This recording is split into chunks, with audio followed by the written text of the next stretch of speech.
گھر جانے کے لیے گاڑی میں بیٹھا تو میری نظر ایک بزرگ پر پڑی جو ایک کاغذ کا ٹکڑا لیے نوید افضل کا پتہ پوچھ رہے تھے۔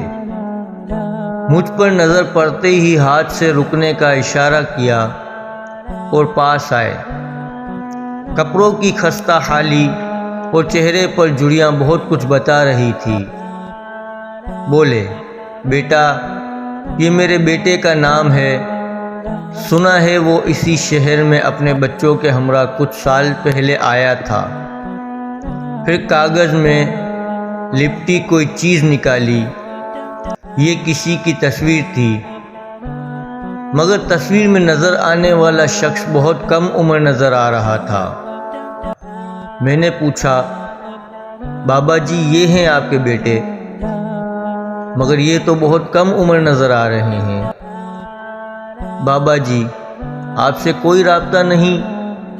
اور کب سے؟ لرزتے ہونٹوں سے بولے، بیٹا تاریخ تو یاد نہیں، مگر بہت سال پہلے اس نے اپنی مرضی سے شادی کی تھی۔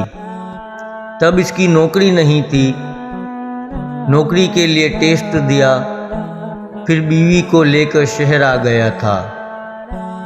پہلے تو ماں زندہ تھی، اب وہ بھی نہیں رہی۔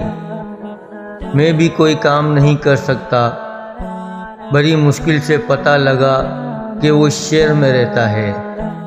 میں بڑی مشکل سے یہاں آیا ہوں، زندگی کا کیا بھروسہ، بس ایک بار اس سے ملنا چاہتا ہوں۔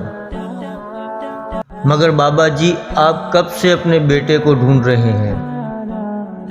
بولے، کئی دن ہو گئے بیٹا، بس چلتا رہتا ہوں اور پوچھتا رہتا ہوں، جہاں رات پڑے سڑک کنارے ہی سو جاتا ہوں۔ اتنے میں ایک سرد ہوا کا جھونکا سا میرے جسم کو ٹکرا گیا۔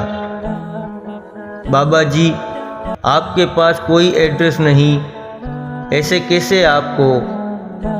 ابھی لفظ منہ میں ہی تھے۔ بولے، تو خیر ہے، اپنے بیٹے کے شہر میں موت آئی تو اس سے آگے کیا ہے؟ باپ ہوں نا، زندگی میں دیکھنا چاہتا ہوں۔ حشر میں تو سنا ہے سب کو اپنی اپنی پڑی ہوگی، میں نے تو حشر نہیں دیکھی بابا جی، مگر حشر دیکھ رہا ہوں۔ آنسو میرا چہرہ بھگو رہے تھے، کہیں اس باپ کی محبت کی قیمت اس شہر کے بیٹے کو نہ دینی پڑ جائے۔ ایک دو فون گھمائے اور نوید افضل کا پتہ چل گیا۔ بابا جی کو اس بدبخت بیٹے کے گھر تک لے گیا، بیل بجائی تو بٹ مین باہر آیا۔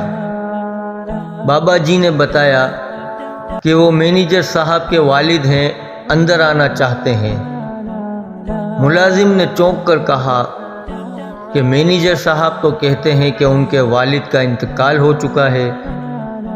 اس پر میں نے زور دیا کہ آپ اندر جا کر بتائیں باہر کون آیا ہے۔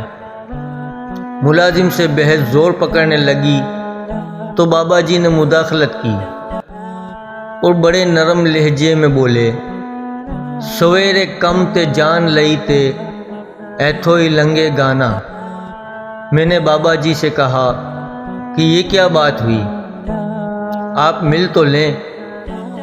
بابا جی مڑے، چلتے ہوئے گیٹ کے سامنے سڑک پار درخت کے نیچے جا بیٹھے اور بولے، بس یہیں سے دیکھ لیا کروں گا، آنکھوں کو صرف ٹھنڈک ہی تو چاہیے۔ یہ تحریر لکھتے ہوئے میری آنکھیں کئی بار نم ہوئی، بس ایک ہی فقرہ ذہن میں گونج رہا تھا، باپ ہوں نا، دنیا میں ملنا چاہتا ہوں، حشر میں تو سب کو اپنی اپنی پڑی ہوگی۔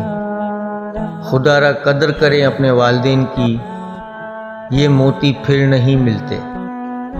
ویڈیو پسند آئی ہو تو لائک اور شیئر ضرور کیجیے گا، اور ہمارے چینل پر اگر نئے ہیں تو سبسکرائب کر کے بیل نوٹیفیکیشن آن کر دیں تاکہ آنے والی ہر نئی ویڈیو آپ کو سب سے پہلے ملتی رہے۔ شکریہ۔